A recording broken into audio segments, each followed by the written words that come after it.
Well, here we are talking about the Udes 14.5. It's the Tier 8 Swedish medium tank, and it's got basically no armor, but it does have the hydraulic deal where when you slow down, your gun depression gets really, really good. In fact, it goes down to -12. I don't know what it is for standard gun depression, but it's only over the front of the tank, so you've got to be careful with that. Basically, the way you play this thing is it's hard to play in one sense until you get used to it. Now, again, there's no armor on this thing, and it's got a 360 alpha gun and decent penetration, basically looks like 210 or something like that, and 360 alpha, 252 I think on the average on the gold rounds, and then it's got 53 average penetration on the HE rounds. It's about a 10-second reload, so it's not a great DPM tank. But one of the things that is awesome about it is the shell velocity. 1385 on your standard rounds, and if you hit the gold rounds, it's 1560. That is insane shell velocity. So this thing is made to be a sniper, mostly. End game, you can kind of go in, use your HP as armor, and win games that way. So yeah, 217 average penetration. 6 rounds a minute, which takes you up to 2179 DPM, which is not fantastic, and that's with a rammer. So I do run a vertical stabilizer to help with the dispersion, and as far as on the move and just it's all around, it's just gun handling helps me out. And then I also run optics, because without them you don't have full view range. 1400 hit points, as you can see, 35 hull armor. You can't even side scrape with this. Turret armor is 66 and 30 on the sides, so you get overmatched by a lot of bigger guns, so you do not want to be seen if you can help it. The good thing about it, it's got 2455 power, specific power to weight, which means it's fairly fast, 55 kilometers an hour without any boost to that, and 20 backwards. So, and the whole traverse is 44. So it's actually quite a mobile vehicle. Also, it has okay camo. 28 is not fantastic, but it's not bad either. 462 meters of view range. So if you're in a bush, you're not going to get spotted easily. And with the view range of 462, you can sit in a bush and snipe, which is what I suggest you do in this thing. And as such, I've set it up that way. I've got Brothers in Arms, Sixth Sense, Situational Awareness, Recon, and we're working on concealment on the commander. Now there's only 3 crew members. The gunner has Brothers in Arms, Snapshot, Designated Target, which allows the enemy to be seen for 2 more seconds when they're spotted. Sometimes helpful. Repairs, and we're working on concealment. The driver has 6 Brothers in Arms, Snapshot, off-road driving. We've got full concealment, and we're working on repairs. So really, repairs is a secondary skill in this tank, because you shouldn't really be up front. And we run large repair kits, but basically if you get double tracked, or if I get double tracked, I'm in trouble here. So I try not to play this too aggressive unless I'm top tier. Even then, I've got to kind of bide my time just a little bit. So I hope that helps you with how I play this tank and why I play it the way I do. It's a decent tank. I think it's actually pretty good if you play it correctly, but it is not a frontline tank. Let's jump into the replay and see what happens here. Hey folks, Tonster back. Got an ace tanker obviously for you in the Udes 14.5.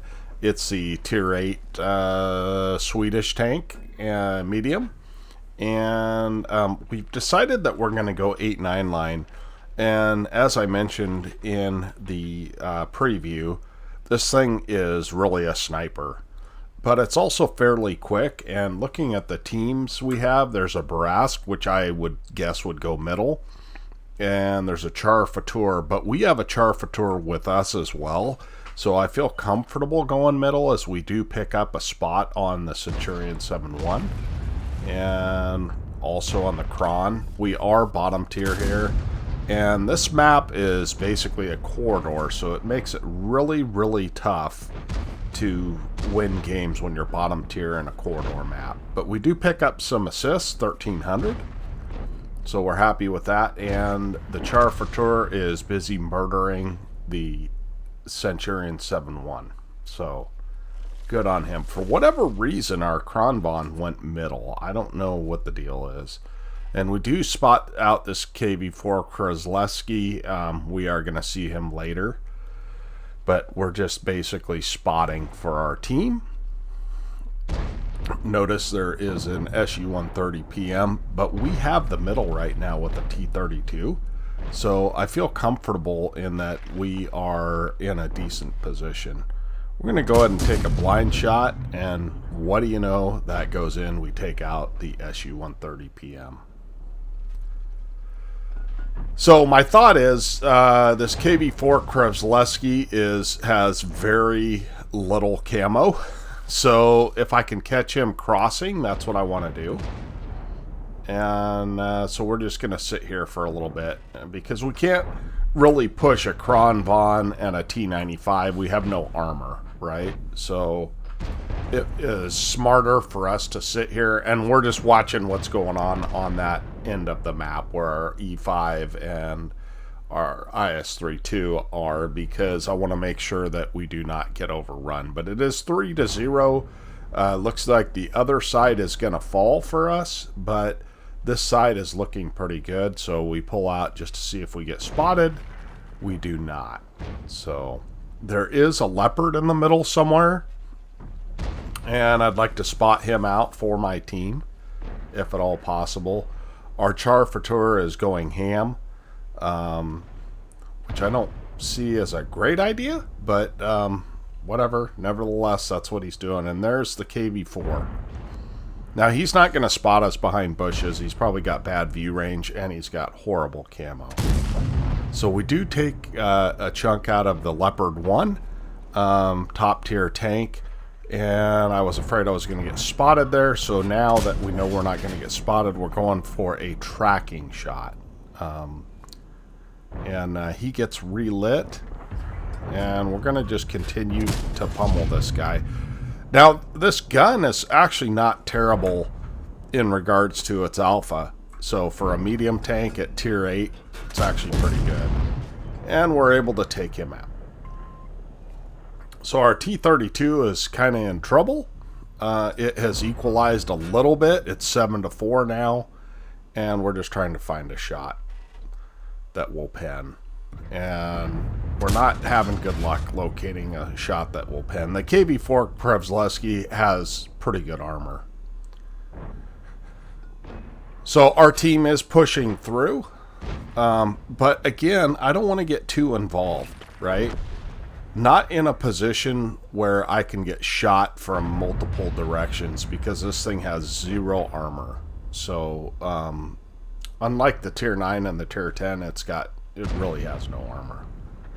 But I see that we have won the 8-9 line, and that kind of urges me to push forward as we take a whopping 3 damage from going down that hill. And that has urged me to push forward into the middle. We're up to 3,100 combined, which is great, plus a blind shot. And we're able to hit the KV4 in the side, but we got to take cover. Now, one thing that's nice about this gun is I think it's right around a 10-second reload. So it's perfect for backing into cover, pulling out of cover, and then, you know, grabbing another shot, because you'll be by that point in time, you will be safe. So it's got 253 millimeters of pen on the gold rounds, which is fantastic. So we're going to stick with gold rounds right now, because we're going to face a Concept 1B, and a WZ-120. So that's our hope. So the reason I'm going to the spot I'm going is we know where two of the guys are, and they are trying to reset cap. So I want to like proxy spot and light these guys if at all possible, and prevent them from resetting cap.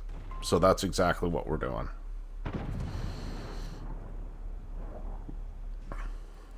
So we've got all our health. If we have to take a shot against this WZ, we will. That's fine.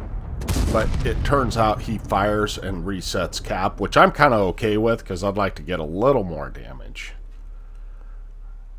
And we look to see where that Roomba is facing.